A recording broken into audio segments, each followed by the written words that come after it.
श्री सतगुरु महाराज की जय। संत मिहि लीलामृत चतुर्थ सोपान विज्ञान कांड।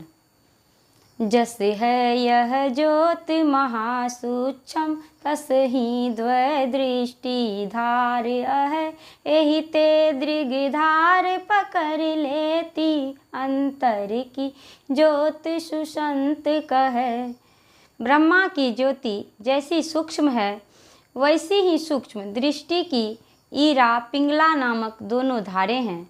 यही कारण है कि दृष्टि की सूक्ष्म धारें सूक्ष्म ज्योति को पकड़ लेती हैं अर्थात ग्रहण कर लेती हैं, ऐसा श्रेष्ठ संत कहते हैं।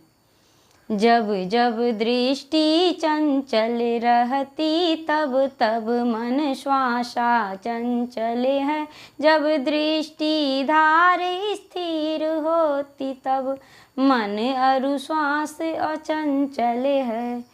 जब जब दृष्टि चंचल रहती है तब तब मन और श्वास भी चंचल रहते हैं, और जब दृष्टि की धारें स्थिर हो जाती हैं तब मन और श्वास भी स्थिर हो जाते हैं। दृष्टि स्थिर होई सुषुम्ना में, पर यह बालक का खेल नहीं, बिनु मंतर जप गुरु ध्यान किए, सुषुमन बिंदु मह हेल नहीं।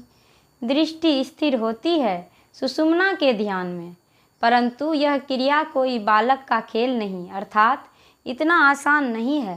बिना मंत्र जप और गुरु रूप का ध्यान किए सुषुम्ना में प्रवेश पाना मुश्किल है। यही ते जाओ गुरु पूरन पह सेवा करिता, सो भेद लहो पालन करु त्रय आचार, पुनि नहीं तो दुनिया बहु खेद सहो। इसीलिए किसी पूरे सतगुरु की शरण में जाओ और निष्कपट भाव से उनकी सेवा करके उनसे यह गंभीर ज्ञान का रहस्य प्राप्त करो। साथ ही सदाचार, शुच्याचार और शिष्टाचार का पालन भी करो, अन्यथा संसार में बहुत से दुखों को सहते रहो। सुनी देव वचन उर अंतर का, झट साध पड़े दो चरणन में, अब जाऊं नहीं कभी गुरुवर कह, जियो मरो तब शरणन में। आपके द्वारा अंतर हृदय की रहस्यमयी वाणियों को सुनकर वे साधु जल्दी से आकर आपके चरणों में लिपट गए और बोले, हे गुरुदेव, अब मैं आपको छोड़कर कहीं भी नहीं जाऊंगा। अब जीना और मरना आपकी शरण में ही होगा। केवल चरणों में ही रह कर नहीं ज्ञान प्राप्त हो जाता है, करता आज्ञा पालन जब ही तब ज्ञान संत कर पाता है। आपने उनकी प्रार्थना सुनकर कहा, देखो, केवल साथ में रहने से ही यह ज्ञान प्राप्त नहीं हो जाता। जब कोई समस्त आदेशों का निस्वार्थ भाव से परिपालन करता है तब वह सेवक संत के पवित्र ज्ञान को प्राप्त करता है। लय दीक्षा पुनि पंजाब गए, सुन सुखन आप शुभ आनन के, प्रभु दिवस 3 सत्संग किए, सब धन्य भये पंचानन से। वह साधु आपके मुखारविंद से मंगलमय उपदेशों को सुनकर पुनः भजन भेद लेकर पंजाब चला गया। इसके उपरांत आपने तीसरे दिन का सत्संग संपन्न किया। उस सत्संग से वहाँ के लोग ऐसे धन्य हुए जैसे शिवजी के उपदेश से मुनि लोग धन्य होते थे।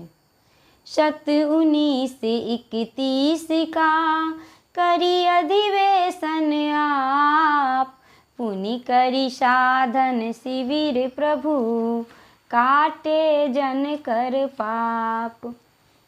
सन 1931 ईस्वी का अधिवेशन किसी कारणवश स्थगित हो गया था। उसे आपने 1932 ईस्वी में संपन्न किया। तदुपरांत धरहरा आश्रम में ही मास ध्यान साधना शिविर का आयोजन करके भक्तों का पाप क्षय किया। तिन महु आए ध्यान हित कुल 85 भक्त लाए भोजन संग मह शुद्ध हेत निज रक्त। उक्त ध्यान यज्ञ में कुल 85 साधकों ने भाग लिया था। वे सभी लोग ध्यान करने हेतु अपने साथ में ही शुद्ध रक्त से उपार्जित भोजन सामग्री लाए थे। आए प्रभु प्रसाद से शिव व्रत लाल सुषाद, ते दयाल शिव धाम महु बाटत ज्ञान आबाद। उस आयोजन में आपकी दया से शिव व्रत लाल दास नामक एक अच्छे साधक पधारे थे। वे संत शिव दयाल सिंह अर्थात संत राधा स्वामी मत के आश्रम दयाल बाग आगरा में रहकर अबाध गति से ज्ञान प्रचार करते थे। हो रा पौने 6 ध्यान सदा होवत निशिवासर मंदिर में, अरु संगति 4:30 करे अपने आश्रम के अंदर में। दिन रात भर में ध्यान का कार्यक्रम नियमित रूप से 4:45 घंटे सत्संग भवन में और सत्संग कार्यक्रम 4:30 घंटे आश्रम के अंदर में ही चलता था। शिव व्रत फरमाया एक दिवस यह राह पिपीलक है भाई, या मह आहिस्ता काम चले लखी, सब कर ध्यान समझ आई। प्रवचन के क्रम में एक दिन शिव व्रत लाल दास जी ने कहा, यह पिपीलक मार्ग है, इसमें धीरे धीरे काम होता है। ऐसा यहाँ सबको अभ्यास करते देखकर समझ में आया। सुन कर उनकी गुरुदेव कहे, सुन लो महाराज कबीर कहा, सब संत बतावत खग मार्ग, जिसमें पावत आनंद महा। उनकी बातों को सुनकर आपने कहा, सुनो महाराज, संत कबीर साहब कहते हैं, मार्ग विहंग बतावे संत जन, अर्थात संत लोग विहंगम मार्ग अर्थात दृष्टि योग की साधना बतलाते हैं। इस ध्यान में अभ्यासी को अपार आनंद प्राप्त होता है। सुनि सत्य प्रमाणित शुभ वाणी, हाँ यह भी है अस बोल गया, ज्योति का राह कठिन पुनि है, जाना अति दूर अलोल भया। आपकी सत्य एवं प्रमाणित बातों को सुनकर उसने कहा, हाँ यह भी है, परंतु ज्योति का मार्ग बड़ा कठिन है, इस पर बहुत दूर तक निश्चल होकर जाना पड़ता है। खगपति कर पुत्र बड़ा भारी बलशाली, अरु हठशाली था, एक नाम जटायु था भाई, दूसर संपाति बाली था। गरुड़ जी के 2 बड़े भारी बलवान और हठी पुत्र थे। उनमें एक का नाम जटायु और दूसरे का नाम संपाति था, जो सबको मारने वाला वीर था। एक रोज चले दोनों ऊपर सूरज को पंजों से धरने, एक लौट चले एक पंख जले, बची गे दोनों भाई मरने। एक दिन दोनों भाई आसमान की ओर सूर्य को पंजों से पकड़ने के लिए उड़े, पर एक जटायु सूर्य ताप न सह सकने के कारण लौट गए, पर संपाति आगे बढ़ते रहे तो उनके पंख जल गए। बस किसी तरह दोनों मरने से बच गए। ऐसे ही ज्योति के पथ पर साधक जो चलते हैं रहते, तिनकी भी हाल यही होती नहीं, मालिक नूर कभी लहते। इसी तरह जो साधक दृष्टि योग की साधना के द्वारा ज्योति के रास्ते पर चलते हैं, उनका भी यही नतीजा होता है। न तो उसे कभी परमात्मा मिलते हैं और न कभी उनको ज्योति ही प्राप्त होती है। गुरुदेव कहे सुन लो भाई, बिजली जलती द्वैतारों से, एक शीतल है एक उष्म है, अस नूर प्रगट दृग्धारों से।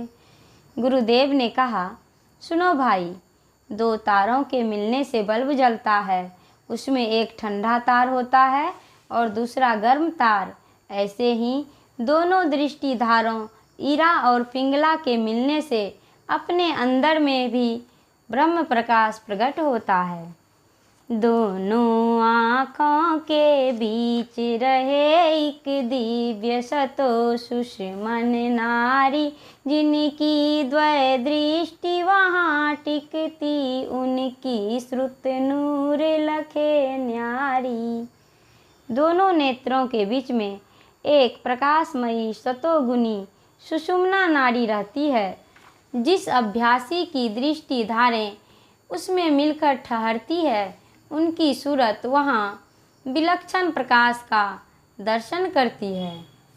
निस्बत राधा स्वामी की है, इस घट में घोर अंधार बड़ा, तेहि बीच रहे यह जीव सदा, जेहि कारण भूल अनेक करा। उद्धरण राधा स्वामी साहब का ही दिया जा रहा है। इस शरीर के अंदर भयंकर अंधकार भरा हुआ है, उसी अंधकार में यह जीव सदा से रह रहा है। इसी कारण इसने अनगिनत त्रुटियां की है। इस नगरी में तिमिर समाना, भूल भरम हर बार। संत राधा स्वामी। खोजो प्यारे घट के अंदर, करी इंगल पिंगल इकलारी, निज सूरत खच नव द्वारन सो, 10 में द्वारे लख उजियारी। इसलिए शरीर के अंदर ही ईरा और पिंगला नामक दोनों नाड़ियों को मिला करके प्रकाश की खोज करो। अपनी चेतन वृत्तियों को 9 द्वारों से आकृष्ट कर 10वें द्वार में स्थिर करो। फिर देखो वहाँ कैसा दिव्य प्रकाश है। खोज करो अंतर उजियारी, छोर चलो 9 द्वार। संत राधा स्वामी। तब पथ मह गिर ही रहते हैं, दिन रात नारी पर संग करे, नहीं रेते रहे ते ही बालन में, दृग मध्य ध्यान किस ढंग धरे। तुम्हारे मजहब में प्रायः गृहस्थी लोग ही रहते हैं। वे दिन रात स्त्री प्रसंग करते हैं, अर्थात ब्रह्मचर्य व्रत से रहित हैं। जब उनके मस्तिष्क में ऊर्जा शक्ति है ही नहीं, तब दोनों आँखों के अंदर मध्य में किस प्रकार ध्यान लगाएंगे।